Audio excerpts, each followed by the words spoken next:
L'acteur de Retour vers le futur est atteint de Parkinson, mais comment a-t-il caché sa maladie pendant 8 ans? Michael J. Fox est l'inoubliable Marty McFly de Retour vers le futur. Propulsé au rang de star grâce au film produit par Steven Spielberg, il est au même moment la vedette de la série Sacrée Famille. 2 succès qui font de lui l'un des acteurs les plus en vogue de sa génération en 1985. Mais à peine 5 ans plus tard, l'acteur découvre qu'il est atteint de la maladie de Parkinson.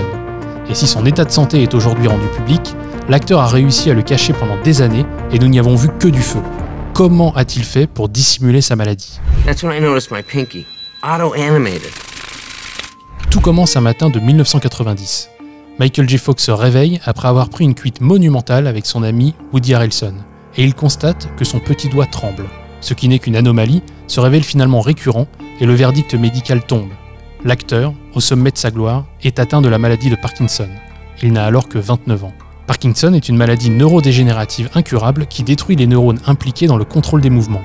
Concrètement, elle génère une lenteur, une rigidité du corps ainsi que des tremblements. Cette maladie touche principalement les personnes âgées de 60 ans et plus, mais dans 5 à 10% des cas, comme c'est le cas pour Michael J. Fox, elle peut apparaître avant 40 ans.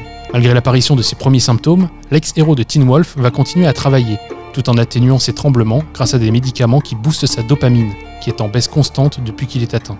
À mesure que les projets s'enchaînent, il augmente les doses. Comme il a donné l'habitude au public d'être très énergique à l'écran et de bouger dans tous les sens, personne ne remarque qu'il se met systématiquement à attraper de petits objets lors des scènes dans lesquelles il apparaît. En réalité, ces objets occupent ses mains et cachent leurs mouvements créés par la maladie.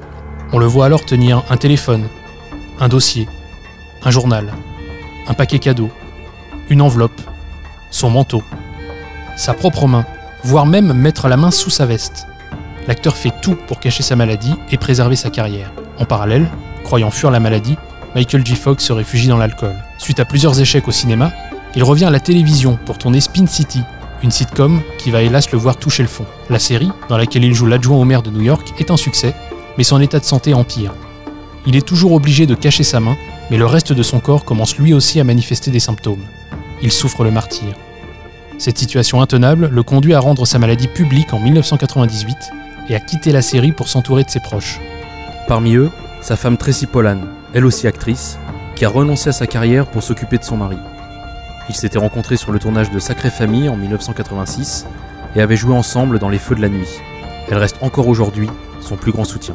La maladie gagne du terrain et il est devenu impossible de jouer comme si de rien n'était. Donc Michael J. Fox s'éloigne des plateaux, se limitant à des rôles de guest à la télévision ou dans son propre rôle.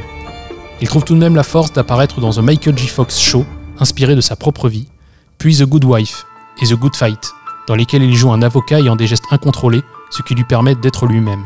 Le rôle lui vaut d'ailleurs 5 nominations à l'Emmy du meilleur acteur de comédie. Désormais, Michael J. Fox assume publiquement son état physique et le vend des fonds, participant à l'avancée de la recherche. En montrant son combat, l'acteur donne de l'espoir à toutes les personnes touchées et rappelle que si Marty McFly n'acceptait pas d'être traité de mauviette, il n'est pas question pour son interprète de baisser les bras.